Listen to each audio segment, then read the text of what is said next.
What's up, guys? Malik Scott here. Today we're going to be going over the sequences and importance of how Moses Itauma is very effective and many believe is the next great heavyweight.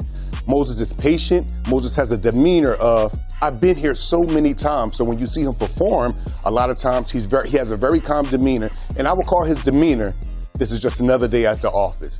Let's bring him into the lab so I can show you in sequence and details what he do from my perspective. Maturity. What do I mean by maturity? This is not maturity, this is a knockdown.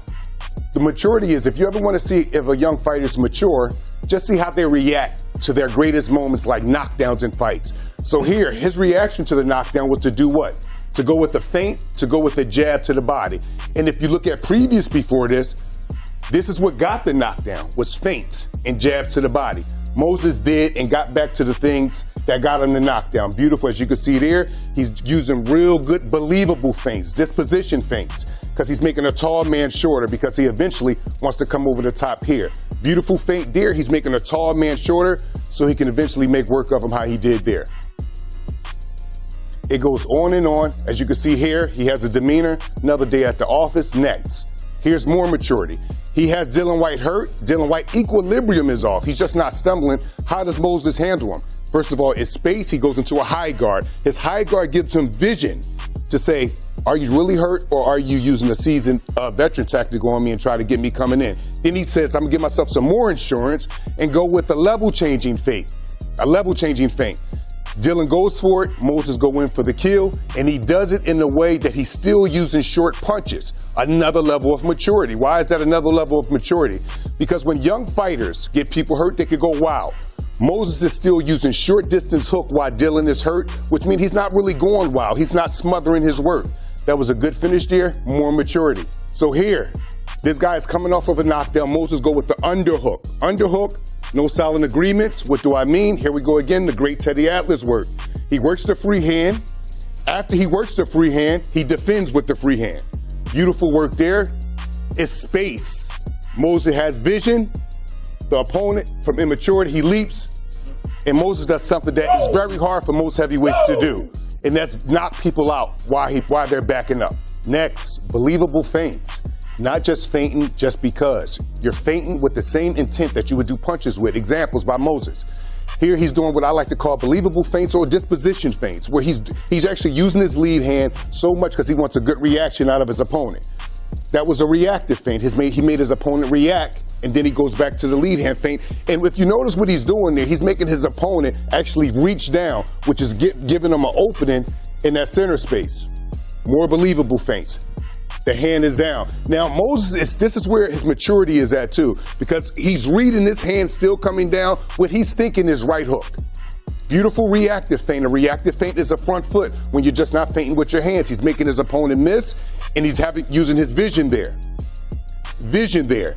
Moses is collecting data. This is something that he does very well. And it ended up being here. He need that lead hand down, so he goes with a disposition feint, a believable feint, and take advantage of the circle. And got a good knockdown there. Tall guy, 6'7", 6'8". With his lead hand up, he become almost 7 feet. Moses handled him accordingly with level-changing feints. He's actually bringing McKean down. Beautiful work. He's bringing McKean down because we all know what he wants to do. He wants to land a big left hand, but he's earning it. He's earning it through believable feints. He's earning it through disposition feints. He's bringing a taller man down. Someone that is 7 feet with a lead hand high, he's bringing them down to about a 6'6" level. Beautiful work. And eventually, so many feints, and he still does it with the lead hand. And as you can see, McKean lead's hand come down, and everything Moses was working for, he earned it with the big left hand over the top. But it all come from believable feints. The pull jab. Let's talk about the pull jab, something Moses does very well. A pull jab is when you give a target and take the target away. The pull jab. Here he does a beautiful job with it. He goes into a guard. We're going to bring it back. He goes into a guard. He goes into a guard. He makes Dillian Whyte reach, and then he hits him with the jab. So what do I mean he goes into a guard? He goes into a guard here to make the opposition punch. When the opposition punch, he doesn't go far out. He goes with the pull jab. And this is something actually that I'm gonna bring Shady on so we can talk about it and I can show you guys in detail and demonstrate the beauty of a pull jab. That's something Moses does very well. Stick and move. Come here, baby. Let me show you. So, the chant. So real quick, the chant. A pull jab is this. It's not just pulling then jabbing. Right. First thing it is giving the target. So sometimes there's a such thing as making the opponent punch at you. So if I'm here, throw your jab over, I'm going to pull. You're going to overcommit because you really want to hit me with a jab, and I'm going to hit you with my pull jab.